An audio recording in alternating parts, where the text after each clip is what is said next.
Hi,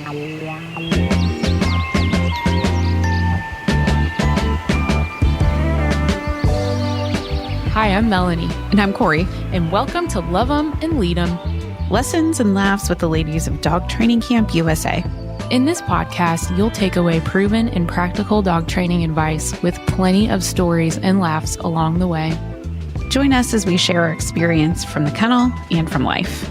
With that, let's sniff our way into this episode. Howdy. Welcome back.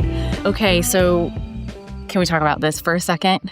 Yes. Okay, so this is my new Sandhill Crane sweater, and I put it on the other night. And if anybody knows me, you know, like I'm not like a graphic t-shirt person, like, but I'll do it like for a silly, like special Your occasion. closet is called 900 Shades of Khaki. Yeah. So like the last time I wore like a silly graphic shirt was like 4th of July, right? Like, And that's where how did you get that often shirt? I do it. The cat shirt? Where did that shirt come from? Your closet? It was not even your shirt. You let me make it a crop top, though. It's totally I mine. did let you make a crop top. Well, I put this on. I was like, I feel like this is a special occasion, but it just it just boosted like my Monday night. Like That's I nice. just felt like I was at like a concert and like my mood was good. And like this Sandhill Crane shirt has really turned my mood around. I'm happy to hear that. And you didn't get to see the Sandhill Cranes. No, I missed them every time they passed by. Yeah. Care to expand on that? I mean, you see things and don't tell me that you saw it. You don't call me out. Cory, come here for a second, please. There's a bald eagle. We No, It's you just keep it crazy. to yourself. It's crazy that we spend like so much fucking time together, but somehow like these crazy bird things happen when we are not together. I know. And also, for those of you that are just listening, I did not see Melaney until we sat down to record this. And my shirt is not a bird shirt, but it does coordinate with hers. So we look pretty cute today. It does. And that is because we're trying to cheer ourselves up. Yeah, we've had a little bit of a rough go. My dog, Harvey Walker, we lost him on Friday. We lost Yeah. him Friday afternoon. Yeah, he was a black German Shepherd. And what was he? Are we 2 years on the Wobbler's diagnosis or 1? Yeah, 2 years. So he was actually my service dog, which we'll get into. And he's a really meaningful character in this big story, but he was diagnosed 2 years ago with Wobbler's disease, which it's kind of like, oh, it can be genetic. Oh, it can be a spinal injury. Oh, it can be I all feel these like things. they just are like, your dog is a little wobbly when he walks. Like, Yeah, he has something's wrong. wobblers. Something's wrong. We named it Wobblers. So, the last 2 years, he's had to be on a massive dose of steroids that completely made him focus on nothing but food. Basically, our proponent of like those steroids, like, kind of ruined his life. Like that was when we lost him, you know? Yeah, his personality changed. His eyes went kind of blank. But so the alternative was pretty soon he wouldn't have been able to walk, or he would have been in a lot of pain. And so it was already a really hard decision, which, we have all these clients. They are all making these similar decisions. So I just, we can relate to what happens to them too. Hard to own in a pet. For sure. We've had to make a lot of decisions about his care and his quality of life, and his illness was affecting everybody else, humans, animals, the dogs, the cats, everybody in the household was affected by it and stressed out about it. And he was not happy. And so 2 years of medical intervention and kind of keeping him status quo. And we decided Friday was the day. Harvey hung up the towel, but he ate a giant piece of chocolate cake. Yep. And this dog, I joked that I should have gotten like a couple hundred hamburger buns because over the past 2 summers, he learned how to open the trash and just eat whatever he went out of the trash. And I have the pull-out kitchen drawer cabinet. And it's not light. Can. It's 2 trash cans. It's a heavy. And he would pull it out. He would do the same with the dog and cat food. It's in a similar cabinet, and he would pull it out and he would open it and eat, and then he would open and unlock the pantry. He would get Stella's Vittle vault open. Oh, if yeah. it was empty. If you don't know what a Vittle vault is, it's a canister with a twist. Yeah, it's a twisting dog food canister. Meant to be dog proof. But don't worry, because when a Black German Shepherd is motivated, he will make it happen. Yeah. And so, he opened the Vittle vault. Yeah. And he was just utterly obsessed with food or eating anything. Yeah, he couldn't. So anyway, I was going to get him. Over the past 2 years, he's probably eaten close to 200 hamburger buns. Like, it was almost because he could open the pantry door. He would just go in the pantry and just help himself. So we were getting like double the amount of buns we needed. We were like at the store. We're like getting Sam's cases of buns. If we're like, should we get 1 or 2 buns? We're like, we always get 2 because we know we might lose some. We might lose one. Like one day I pulled the plastic out of his mouth and everything. I mean, it was ridiculous. So anyway, so we want to pour one out for Harv because he's the reason we met. Yeah. So we thought this might be a good time to talk about it. That was a hard one to say goodbye to Harvey. What was the year that Harvey joined your family? Was it 18? I should have been prepared for this. It's okay. I think it was Doesn't matter. 19. Okay. June of 19. And what, your mom passed in 17. Fall of 17? Yes. Okay. And basically what had happened was a friend Elizabeth. What happened was our dear friend across the river. Thinking back on it, she called you up and was like, Cory, I have a dog for you because you were in the depths of grief over losing your mother. Yeah, I was a mess. Kind of suddenly. A mess. And traumatically. And I'm not surprised at all that a friend from down across over the river called you and said, I have a Black German Shepherd puppy. And you were like, sure, sign me up. It's kind of funny. So I started, you were like, I was just in the depths of grief. You know, every good story starts out with, well, so my mom died. Dead mom. Dead mom story time. Yeah. Nothing lightens the mood quite like that. But I was a mess. Absolute nightmare mess. And I thought, okay, maybe it's time to get it. We had lost another very, very special dog to us right before we lost my mother. And I was like, I got to do something. I got to do something to break out of this funk. I got to get my mind right. This is not going well. My husband is like, you need a dog and you need to make it a service dog because you crazy.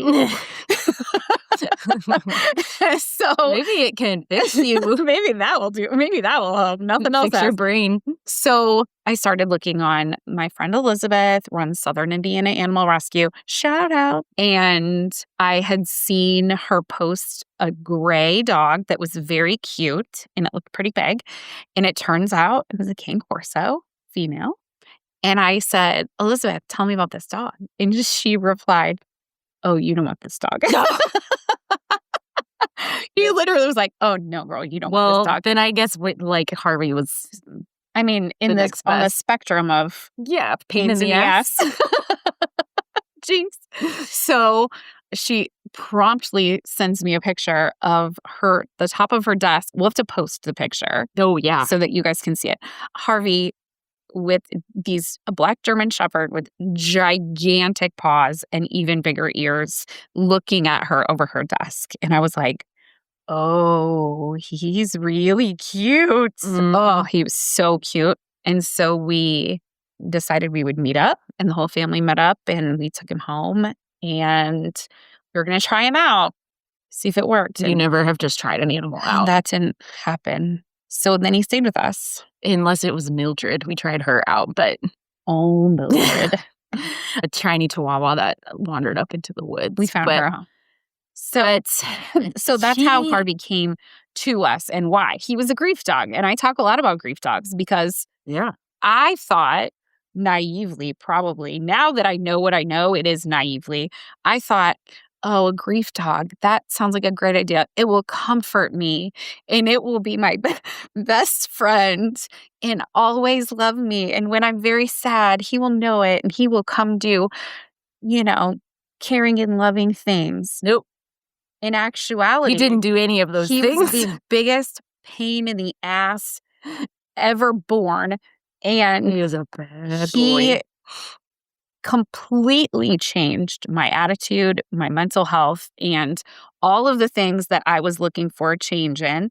He did indeed change or help, but just in the exact opposite way that I thought. I was going to say, you can't be sad about your dead mom if your elbow is down your dog's throat getting hamburger bun wrappers out of his mouth. That is true. There was no time. He was difficult.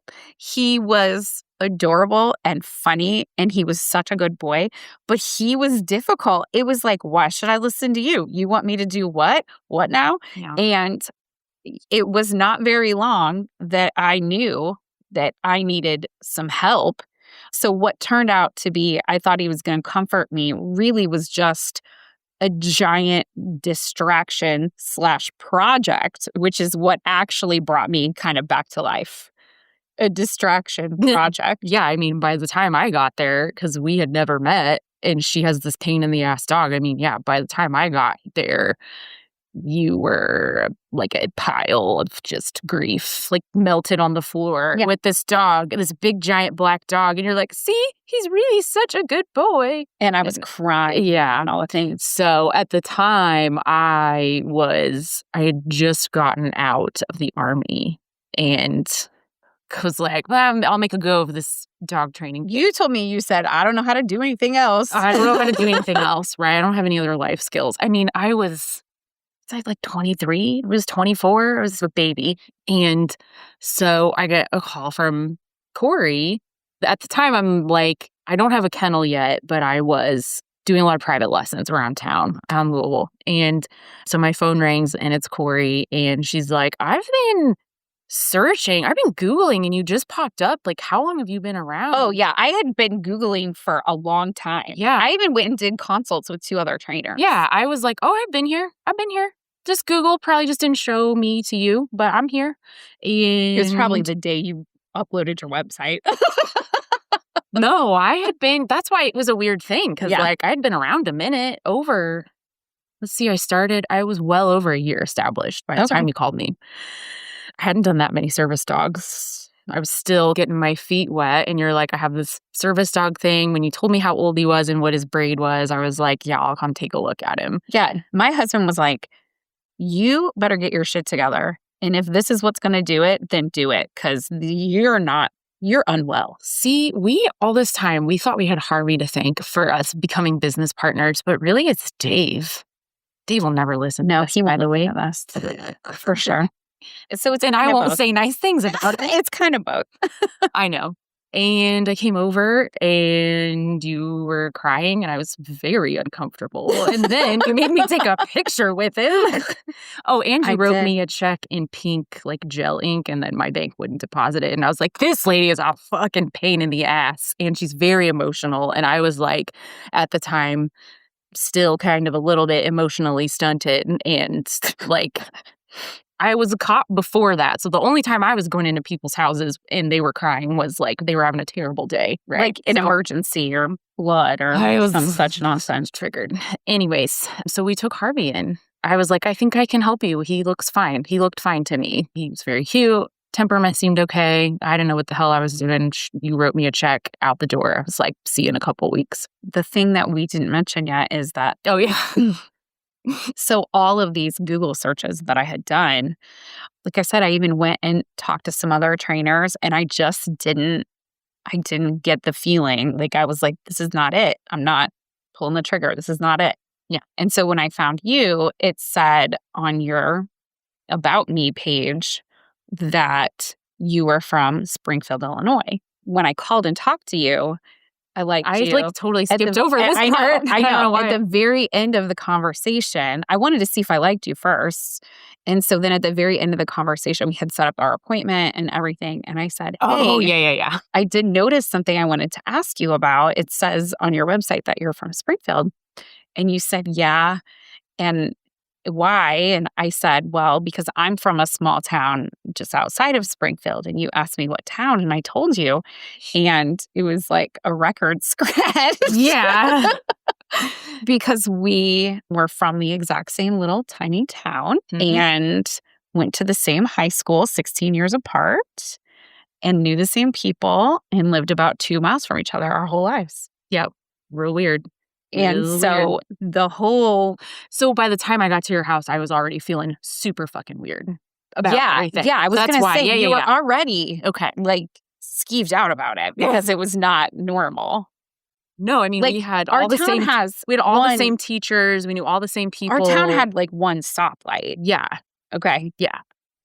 Like my graduating class was 86 people. Yeah. So it was too strange of a, Yeah. well, I don't believe in coincidences, but it was too strange. Yeah. To not notice. Well, and also you cried on the phone and you were like, but you're from there too. Oh my God. I cried all the time. And if I get through this podcast without crying, it's going to be a miracle. So anyway, that's how we met. Harvey, the biggest pain in the ass. And he was a pain in the ass for a reason because you were such a mess that if he was perfect, I would have trained him and told you to have a nice life and leave me alone. Oh, you were that big of a mess. We would not have become friends if that dog had been easy. No. Oh my God. We worked our asses off on that dog. Yeah. So he went and did a board and train with you and he did pretty well. I was horrible to deal with because I was calling. He was like 6 months, 5.5 months when he started. Yeah. Yeah. I was terrible. I was calling you crying. You were like, oh my God, I can't deal with this lady. Yeah, I had a trainer at the time working with me and helping me train some dogs out of a kennel. And I was like, dude, I was out of town. And you were like, I want to see my dog. And I was like, dude, I'm sorry. Like, you're going to have to. Yeah. This lady's crazy. So, but yeah, it ended up being what kept me coming back to Harvey and not like just, kind of passing it off as something that couldn't be fixed was his dog reactivity. And we were like, oh, surely he's young enough that we can overcome it. And he was, I was new enough in my career where I didn't really know Black German Shepherd. I didn't know whole thing. The thing about them. Yeah, no, neither did I. I think at one point when I had Harvey, I had another Black German Shepherd at the same time as him. His name was Charlie. But yeah, and it was same issues as Harvey, just in an adult body. And I was like, oh, holy shit. Like, you're like flash forward seeing what we're going to be working with. But now that I think about it, I had a Black German Shepherd in the military. He wasn't assigned to me, but his name was, I don't know, I don't remember his name. But that dog was a dick too. And he was very vocal. He was very vocal and was a total asshole. So it shouldn't have surprised me. But I think, because he was difficult, it was such a project. And I just kept asking, like, what am I supposed to be doing? Tell me what to do. I'll do whatever you say. And I would it was actually probably the only time I blindly did whatever you told me to do. You're absolutely right. It is. Agree to the terms came much later. But yeah, I did. I was out there working. My neighbors thought I was nuts. I was doing every single thing. You guys came and did sessions at the house and with the family.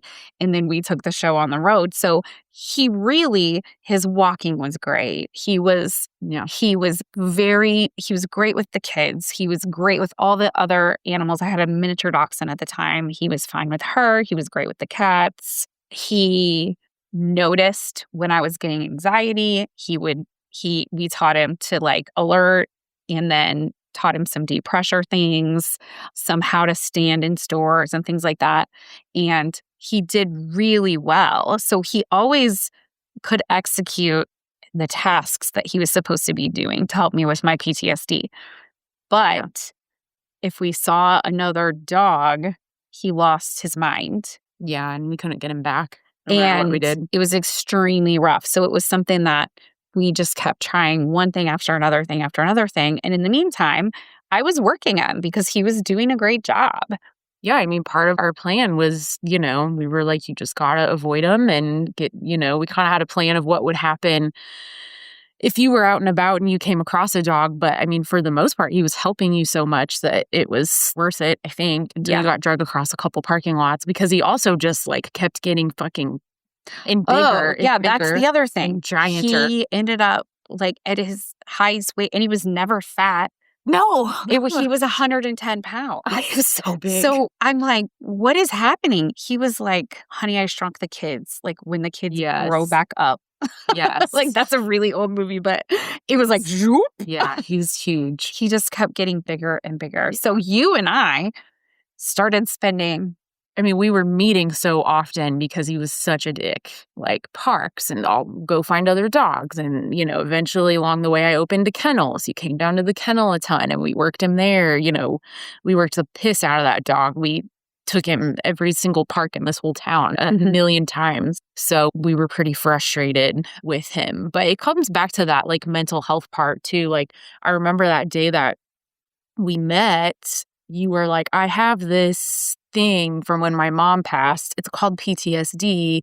And, you know, you were like, but I feel really stupid even talking to you about it. Cause like you were in the army. And I was like, I just like, yeah. Like mine is not as bad as yours. I know. I was like, well, it's not really competition. Well, also, you didn't say that you struggled with anything, but I just assumed you did. I think I did. I said no. I said, I know. I get it. It's okay. Too. Yeah. Welcome to the club. I said it's no big deal. Because I really didn't know what else to do. Like, because I was so taken aback. But that kind of led us into this like weird thing where like you knew how to put words to mental health problems, and I had no idea, like, you know, I knew what PTSD was, but I didn't know what people, how they lived with it or anything. But I mean, I had it. I didn't know I had it at the time. So we start like working together and seeing each other, and you're frequently. You're not an idiot. Like you're noticing I pretty much opened a kennel in like 2019, and I pretty subsequently had a mental breakdown, and you were like, what's wrong with you? Well, it didn't help that the dog was constantly alerting on you also. Oh, that fucking dog. He gave me up. He did. All the time because he was never affectionate to anybody. The only time he was affectionate. So that again, it goes back to what I thought I was getting was not what I was getting, but the end goal turned out the same, is that I wanted a dog to comfort me and to be affectionate and whatnot. And we got the literal opposite. Yes. The only time he comforted or was affectionate was in response to like an anxiety attack or an anxiety flare or anything like anxiety wise. He responded to affectionately. So all of a sudden, he really likes Melaney. And I'm like, what's wrong with you? Like, why is my dog alerting on you? So, well, and I was so new at service dog training that I didn't really know that that's what it was. I thought, you know, I give the dog the command and that is what it kind of starts learning. And I didn't think, I mean, I interacted with him enough. Of course he learned my moods, but I didn't think he would, you know, because I'm an idiot. Like your background with dogs was treating them like they were equipment. Yeah, it was an emotion. There was no emotional. No, it's I give you a command, you execute the command, you get the reward. That's it. Just the conditioning of it. And because you knew how to put words to mental health problems and things and symptoms, you were like, oh, I see you're having, you know, like you were able to put it, you know, like connect the dots of it. Yeah. And I was like, oh, well, this is strange. I'm not quite sure what to do about that. Do you remember when we did a visit at the kids' school in the cafeteria? Yeah. So we were practicing, because I was taking Harvey everywhere with me. We were practicing different settings. You took him to the school and he had like a really rough session. And you like got into it with the school about him, I think is what it was. And it wasn't a rough session. It was just literally they didn't want him in the cafeteria. That's what it was. Yeah. So we kind of overcame that. And I'm like, you bet your ass we're going in the cafeteria. Yeah. And this is what we're going to do in practice. And it was the combination of it was loud. There were a ton of kids. There was food, all the things. So for me, it was like the Super Bowl of where to practice with your service dog. Yeah, exactly. And so I was super pumped about it. And I was like, can you meet me there? And yeah. And I had a panic attack in that place. In the room, in the cafeteria with all the kids. What are you thinking, sending your kids to a place like that where there's no windows? Well, there's windows. Remember, they were like up high. Their and little bodies closed. can't reach those windows. No. So we're sitting in the cafeteria. I My still kids are maintain there, all the things. that was a rightful panic attack. I don't disagree. But the funniest part of it was that you were trying to hide that you're having one and still train the dog in me. And I'm like, oh, what's going on over here? So again, distraction. Yeah. I'm like, what is wrong with you? You're like moving and you're starting to breathe funny and your eyes are going wonky. And Harvey's like, Harvey was perfect. Yeah. He's absolutely perfect. He's like, this bitch again. He's like, I'm supposed to be working with my mother. Yeah. So I can't keep track of both of these ladies. We had to get out of the room, remember? You're like, I think we've done enough. And I'm like, okay. And I'm like, what's wrong with you? You're like, nothing. Why would you say something's wrong with me? I did. You don't know me. I did not say that. I did not get defensive. That was when you were, oh crap, she's paying attention to me too. Yeah. I mean, nobody had ever paid attention like that because I didn't, just nobody had paid attention like that. I never knew. I never even knew what a panic attack was, Yeah. So then it was a hop, skip, and a jump to you helping me. But I think the very first time we did it, I knew you had a background in special education, and it was a case where something I needed, like somebody in the family had some disabilities or something. And hell, it could have even just been Tammy, like helping with Tammy, because she had the special background too. Another service dog client that turned into our friend. And I was like, I think I might need, this person has disabilities that aren't psychiatric. Yeah. And that might be a little bit of something I need somebody to tell me what would be appropriate, to ask a person with that level of disability or, I wanted to learn more about it. So I brought you in on a case and we had so much fun and it was stupid good time. And the people laughed at us. And then we just kind of kept, it was hey, I got to run by and do a blah, blah, blah. It's a stupid dog. It's funny. Yeah. And then it just, from there, I don't even know. We would take Harvey with us. Do you remember? Yeah. Harvey would be in the back of the car and we would take him with us. It was an interesting time because my mental health was not great. Yeah, well, neither was mine. Neither was yours. Yeah, I mean, he single-handedly, just glued us together, glued the two halves of us together and propped us up for a little bit. And then, it was basically our legs and arms were tied together because we couldn't, I wasn't functioning and you were like, let's go do this. And I'd be like, okay. And then you were having a hard time. And so I would be able to step in for that. Yeah. Yeah, it's he glued us together and then last week on Friday, he was like, okay, my job here is done. Bye. Yeah, it really was. And that sucked. It did suck. Yeah. Look, you did it first. Damn it, Matt. Matt, cut this part out. No, I want proof that Melaney cries. I didn't. I'm not even crying. I have a cold, which is why I okay. Mm-hmm. Yeah, no, in all seriousness, though, any dog loss is really hard, but to lose your grief dog, it's okay, how do I lose my grief dog? And then how do I lose the dog that brought me professionally and personally to where we are? And so it's kind of got me all, verklempt. Yeah. Well, I think it's the perspective of the lessons learned for me. Did he ever really was he ever satisfactory 100% in his job as your service dog? Absolutely not. He was a total fucking pain in the ass. I mean, you had to hide behind cars.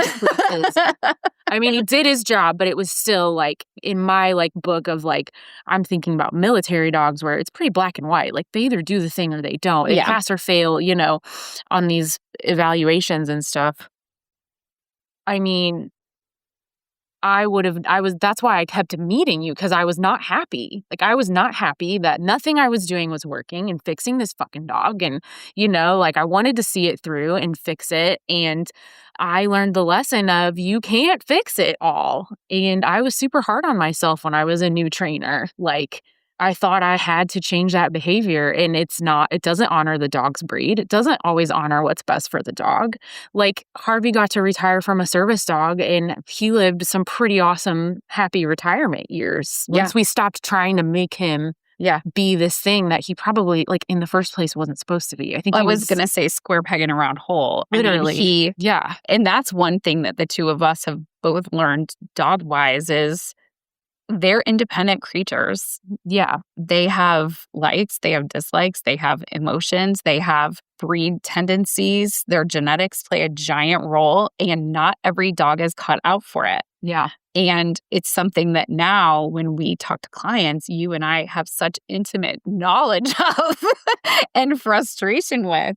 But I don't want to let on that he was terrible at his job. He wasn't. He had a character issue that made things difficult for sure. He did the exact job that God put him on this earth to do. Yes, he perfectly. did. Yes, he did. The job he didn't do good was the one we tried to make him do. Yeah. Yes. So, but he did exactly. I mean, that dog went to Disney. He went to, I used to have such bad anxiety when I traveled, and I used to have to travel a lot, and it was crippling. And once I worked with him enough that he could come with me as a service dog, I wasn't anxious when I traveled because I was focused on him and him being successful and mitigating any problems that we would have in an airport or whatever. And so even that part, like, was it what I thought it was going to be? No. But did it do exactly what I needed it to do? Yes. Yeah. I mean, he went to Disney. He went to on a cable car in San Francisco. We went to wineries, and we went to work conferences, and we went to the French Quarter, and we took him to the beach. He went to the beach. He just did. He went to 5-star restaurants. No one knew that he was ever there. He was perfect. Yeah. He was perfect. You have to tell the beach story. Again, he did his job. He did his job. So we needed him to do. So we started working together. I do want to tell the beach story, but we need to tell why we were at the beach. So we started working together because you needed help on the people end, and your mental health was not letting you do things like business-wise, like, answer the phone. Which you don't have. You don't answer the phone, you don't have much of a business. You hang out enough with me long enough, you started to notice, like, I would send every call to voicemail. You're like, are you training any dogs? Am I your only client? Like, you didn't want to be my friend. So no. So I'm like, am I your only client? Like, why do you never answer the phone? Yeah, you and Tammy were the only people I answered for about 6 months. Yeah, because you were having your own things. Yeah. So we started doing some of that stuff together. Yeah. And we started doing lessons. So I was learning not just how to train my pain in the ass dog, but how to help other people and relate to other people. And you were learning how to talk to people about difficult things and relate to them to get the point across. I had to learn that. Yeah. I had no idea how to do that. Like all this, like the special education isms that you had introduced into our business is like the best thing. Like that could have ever, like the things that your skills that you bring to the table, like, yeah, sales are great, but I could probably go hire another salesperson and be fine. But which you're obviously a great salesperson too. But the going in and telling somebody like, look, what everybody gets is what's the fair one? I can't even say it right. Fair doesn't mean everyone gets the same. Fair means that everyone gets what they need. So, I mean, just dropping truth bombs on these motherfuckers. And what it was fascinating to watch, especially back then, because I'm like, she just told that person to go fuck themselves, but really nice. And now they hugged her. And then they hugged her. And then they wrote a Google review saying it was the best money they ever spent. I don't know, man. It didn't take us very long to realize that we had a good thing going. Yeah. You wordsmithing the fuck out of people was just, interesting and fascinating. So anyways, that was what was brought to the business. So what I wanted was more of the actual dog training. So we had a mentor who was the best, the best. Yep. And we went and spent some time together with him in North Carolina. And we decided if we're going to go this far, we're going to stay on the beach. His name was Johnny Holt, by the way. Yes. And he was my man. He was the best guy. And he taught us, oh my gosh, he taught us so much. He's gone way too soon. So we were at the beach. Harvey was with us, of course, because he was always traveling with us. And it was cold. and we were bundled up with hoodies and whatnot. We were like, if we came all the way here, we're sitting on the beach. Sitting on the beach, damn it. It was really cold. I don't care what the weather is. It was miserable. And there's literally no one. For miles. There was no one there. And we sat down and put our little chairs in the sand. We were having a blankets around us and everything. And Harvey was hanging out and he was loving it. He was off the leash. And then what happened? The guy came up like behind us. I think he was staying in the same place as us. I don't know. It's like kind of a like beach town, off season, like ghost town, right? So we weren't passing that many people to begin with. Yeah, the restaurants weren't even all open. Yeah. And this guy sits down behind us. He's got the yoga mat. Whole fucking beach. And he sits down like right behind us and starts like doing yoga and like pelvic thrusting and just being a creep. Like, yeah, it was the whole beach. Was creepy. Like, don't it was like really, you have to sit right by the two women. So Harvey keeps wanting to go over there, and I'm like, I'm keep trying to get him to come back, right? Because I'm like, I know Harvey will jump on this guy because he's the only other person out here. Yeah, it wasn't like a working scene. He was just out there as a dog. And yeah, we were relaxing. So I'm arguing with Harvey, get back here, Harvey, get back here, sit, And finally, Harvey gets away from me, and he runs back there and pees on the guy. He literally lifted his leg. He lifted his leg and he peed on the guy that was like sitting in a namaste pose. And the guy was like, as weird as it was, like the guy still hadn't like talked to us or given me any reason to like be a total asshole to him. Like, I don't want my dog to pee on him. Right. Like, and I was like, I'm really sorry. Like, and I'm getting Harvey, and we're like sitting in the beach chair so hard I couldn't even move.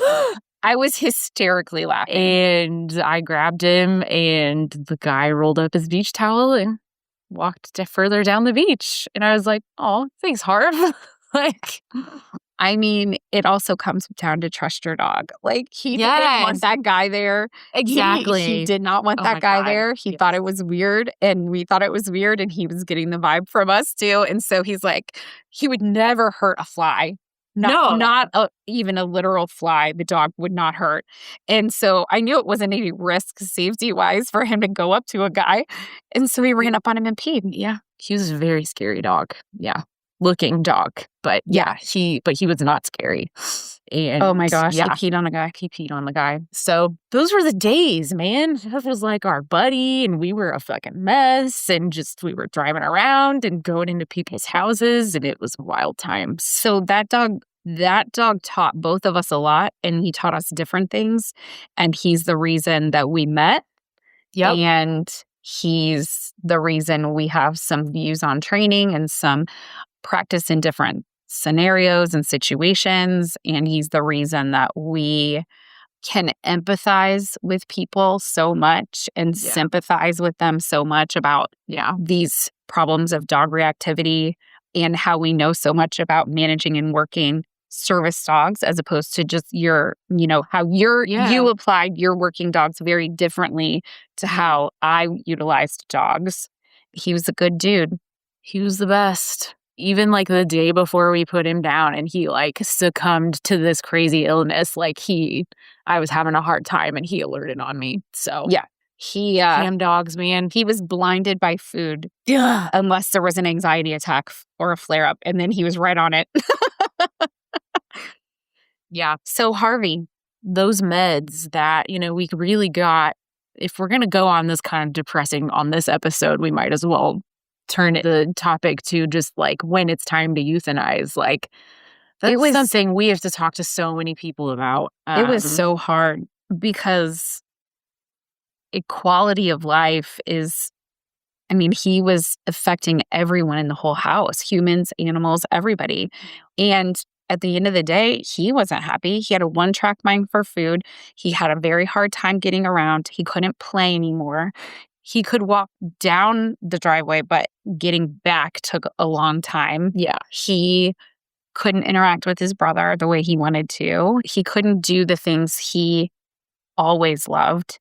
And it was a hard decision. It was a hard decision even to do the meds because, when you take a dog with mysterious symptoms, well, first of all, every dog presents when something's going on. It's like, oh, vomiting and diarrhea. Well, that could be 900 different illnesses. So unless you go for a bazillion dollars worth of testing, then it's what it is. You just deal with the symptoms. Well, and I think his symptoms were serious and consistent enough that we were like, we know it's probably. Yeah, so we knew it was something. Something that he would not. It was a gait. It was a balance issue. It was not, he wasn't able to get up and down. He was struggling and he wasn't himself. And so initially we thought it was maybe an ear infection or inner ear problem because that's, he'd had ear infections in the past.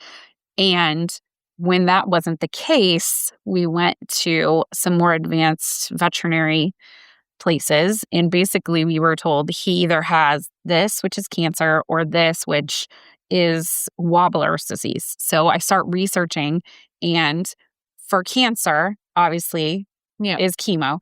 And for the other is like, oh, well, it could be a spinal surgery. It could be, there's all these things. And I'm like, never subject your dog to. I'm like, first of all, I couldn't manage a 110-pound dog after a spinal surgery and keep him quiet and keep him still and help him to the bathroom and all the things. So physically, nobody in my house is equipped to be able to handle that. And second of all, I cannot imagine putting a dog through that. So either one of the things that could be wrong with him, we were not going to treat. Yeah. So that's when we decided, okay, well, if it's a spinal thing. Well, to the med rounds that we did. So we put him on some steroids and some pain medicine, and he did what he did, and he wasn't seemingly in physical pain, but his mental health and his quality of life just continued to decline and decline and decline. Yeah. Yeah, I mean, I had to make the decision a couple of months ago with Miso, obviously, and his was way more cut and dry because he couldn't get around anymore, but I think that's something that it's also how we do things with a little bit more of an emotional eye, a little bit more of a spiritual eye, like respecting the animal, that this animal is suffering in Harvey's case, and not choosing to not put them through, even if it isn't an obvious physical suffering. Yeah. There's still an amount of suffering that, I think you and I had so many conversations about, like, is it think time? This is right? It not time? Am I doing the right thing? He doesn't seem to be in pain, but oh my God, he's miserable. That was like, it's just a funny spot to be in where we're the ones talking to people about this when it's happening in their house. And then, it happens and we're like, duh. Yeah, and it happens. This sucks. Yeah. So again, Harvey, is teaching us now how to be sympathetic and empathetic to people that are going through some of these issues at end of life. It's not cut and dry. That's what's so hard about it. Well, and I don't think you should ever feel guilty for considering euthanasia if your dog meets any of those kind of quality of life criteria, and pain isn't one of them, like he doesn't enjoy doing the things he likes and he can't. Well, that's the hard part, right? So if you think about the nature of our job is behavior modification, at its core, right? Mm-hmm. So now my dog his behavior is completely out of control and disruptive and upsetting, and he's not happy, and it's presenting 100% behaviorally, even though it's a underlying medical condition. Yeah, and so that's where, for me, the mental part of it was such a struggle. Is it feels like behavioral euthanasia, which when do we behaviorally euthanize? It's when there's bites and there's all these terrible behaviors, right? Yeah. And that's not the case. Yeah. And it's medical cause for these behavior changes. And so that's where it was really hard for me to get my mind around it. And then I had to check myself because I was getting so mad at him and like yelling at him, and it's coming out as it's his behavior, but it's not his behavior. Yeah, it's the medical condition and the medication that he's on for the medical condition. So it's been a really challenging 2 years with him. Yep. And now it's kind of a challenging time without him. Yep. And that's the nature of his whole life. Literally. That's been the nature of that dog's whole life. It is. It was a challenge to decide it. It was a challenge to facilitate it. It was very obvious in the moment. His poor body was just done. Oh, yeah. He is like, oh, You fucking relief. people, thank God. Yeah. Like, seriously? He's like, I cannot believe how many hot dogs I had to eat to get you to this point. Right. How many times I had like attempted suicide, like trying to eat the hot dog bags. Yeah. But yeah, it was a challenge. And you know what? That was his whole life. But without him, we wouldn't have our story. We wouldn't own the business together. We wouldn't be able to go into people's homes and talk the way we do to them about a variety of topics, not just dogs, not just dog behavior, and not just how to improve their current situation. So I'm very thankful for that dog. Yeah. He was one of a kind. That puppy picture, I'll post it. Yeah. I have a very similar one of him on my desk at the old kennel, just with his chin. And just his chin, and he had kept rolling a tennis ball up on my desk and like wouldn't stop and wouldn't stop. And I was like, I couldn't get any work done. And I was like, brother, you're like, you're about to go get in a crate. Yeah. Yeah. We'll have to post his baby picture and then the picture of you at my house the first time we met. No, don't post that picture. Yeah, when I made you take a picture. You made me and my trainer take one too, like on the first day, his first day of school picture. And I was like, I do not like this. You're like, this please. But I would like to get paid. So I think the best part of all of it is that I was such a pain in the ass mess, and he was too. And you couldn't even cash my check. Literally. You're like, who writes a check in pink jelly? I'm the problem. That's me. That sums up the relationship. Pink gelling and me not wanting to get my picture taken. That is right. Yeah. That's why this Sandhill Crane shirt is it's a big deal, man. It is a big deal. I'm proud of you. It looks great. I'm living out loud finally. Maybe. I don't know. I think it might be time to go home and take it off now. I like it. I think it looks great. Anything we need to talk about that we got coming up or anything that we did? We were out at Active Heroes. We weren't at Active Heroes. We did the thing with them. We sold some t-shirts for Active Heroes. We sit out of some We slayed that fundraiser. We are getting ready to do an event at Bernheim. Yeah. Called Pause in Nature. It'll be our fourth. Is it our fourth? It is. I want to say it's going to be our fourth year. The second year they had it, We do obedience class. We do a booth. We do doggy parkour. I hang around and act like I'm working, but then make Cory answer everybody's questions. Yeah. That's true.